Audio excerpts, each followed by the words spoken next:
आज हम डिस्कस करेंगे बायोलॉजिकल क्लासिफिकेशन का थर्ड पेज। लास्ट वीडियो में हमने पढ़ा था जो फंजाई होता है उसके अंदर जो सेल वॉल होती है वो होती है काइटिन की, और उसके अंदर मोड ऑफ न्यूट्रिशन होता है वो होता है हेट्रोट्रॉफिक।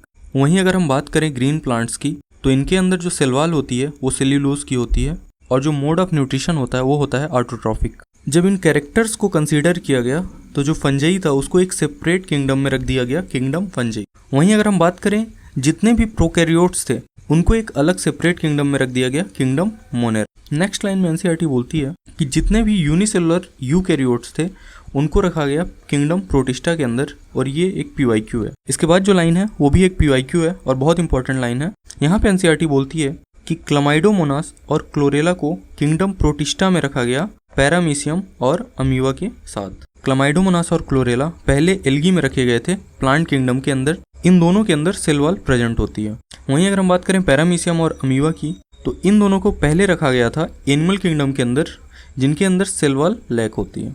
अब यहाँ पे एक बहुत अच्छा सा क्वेश्चन बनता है, अगर आप प्लांट किंगडम देखोगे तो वहाँ पे आज भी क्लामाइडोमोनास और क्लोरेला को एल्गी में रखा गया है। और अगर हम बात करें बायोलॉजिकल क्लासिफिकेशन के अंदर तो यहाँ पे क्लामाइडोमोनास और क्लोरेला को प्रोटिस्टा के अंदर रखा गया है। तो एक बार AIPMT में क्वेश्चन आया, in the 5 kingdom classification chlamydomonas and chlorella have been included in, तो उसके ऑप्शन में दोनों थे, प्रोटिस्टा भी था और एल्गी भी था, बट इसका आंसर क्या गया, वो गया प्रोटिस्टा। ऐसा क्यों? तो इसका आंसर भी एनसीईआरटी ने नेक्स्ट पैराग्राफ में दे रखा है। तो यहाँ पे एनसीईआरटी बोलती है, in this chapter we will study characteristics of kingdom Monera, Protista, Fungi of Whittaker system of classification.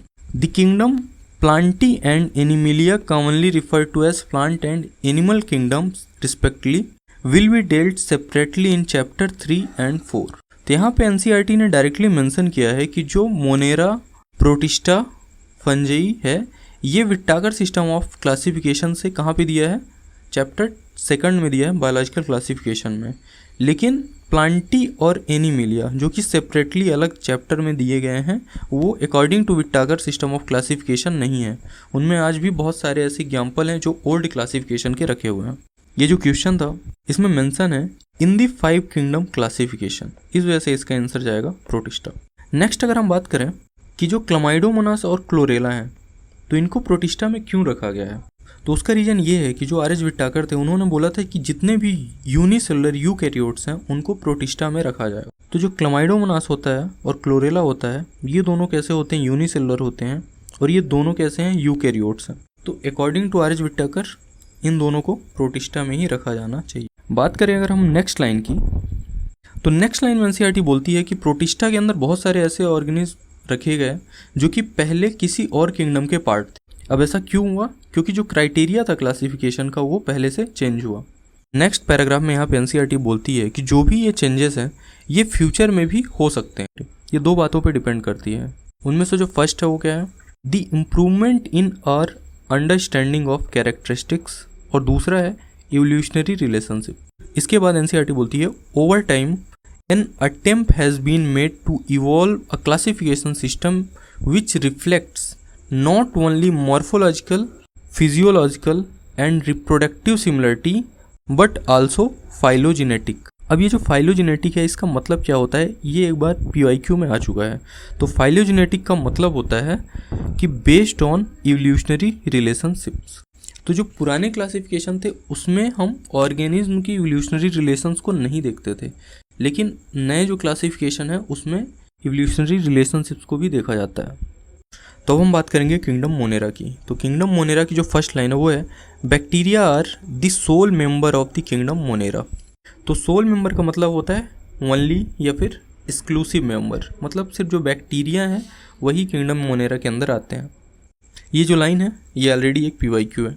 बात करें अगर हम नेक्स्ट लाइन की तो वो है कि they are most abundant microorganism, मतलब अर्थ में जितने भी माइक्रो ऑर्गेनिज्म हैं उन सब में सबसे ज़्यादा क्या है, बैक्टीरिया है।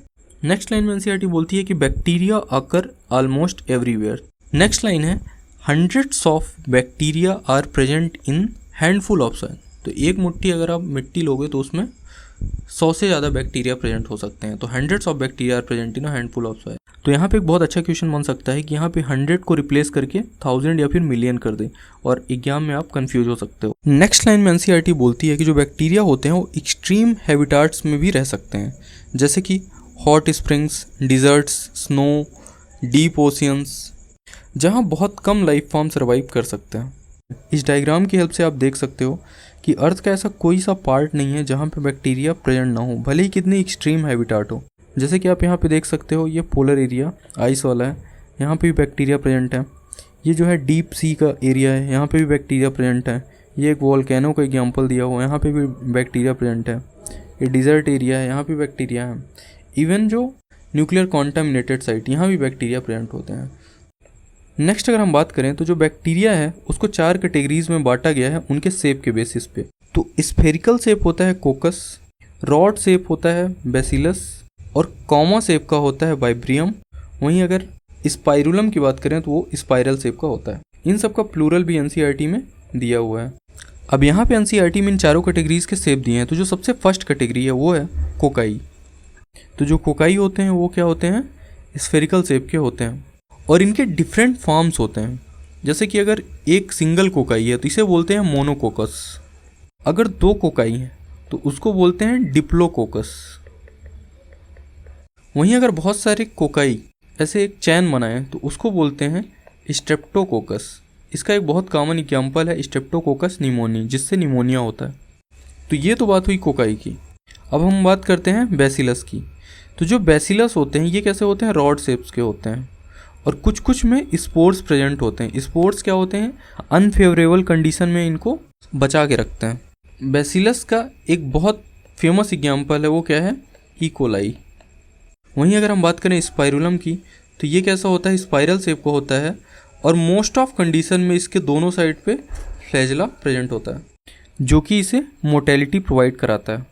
अगर हम बात करें वाइब्रियम की तो ये एक कॉमा शेप का होता है, और इसका एक बहुत फेमस एग्जाम्पल है वाइब्रियो कोलेराई, जिससे कोलेरा डिसीज़ होती है। अब हम पढ़ेंगे एआईपीएमटी का एक बहुत फेमस क्वेश्चन। तो ये क्वेश्चन एआईपीएमटी में 2 से 3 बार पूछा जा चुका है। वो क्वेश्चन क्या था कि जो ई कोलाई होता है उसका डीएनए या फिर जेनेटिक मटेरियल कैसा होता है। तो ई कोलाई का जेनेटिक मटेरियल होता है डबल स्टैंडर्ड सर्कुलर डीएनए। तो इस पेज में जितना कुछ भी था वो सारा कुछ हमने पढ़ लिया, बाकी हम पढ़ेंगे नेक्स्ट पेज में।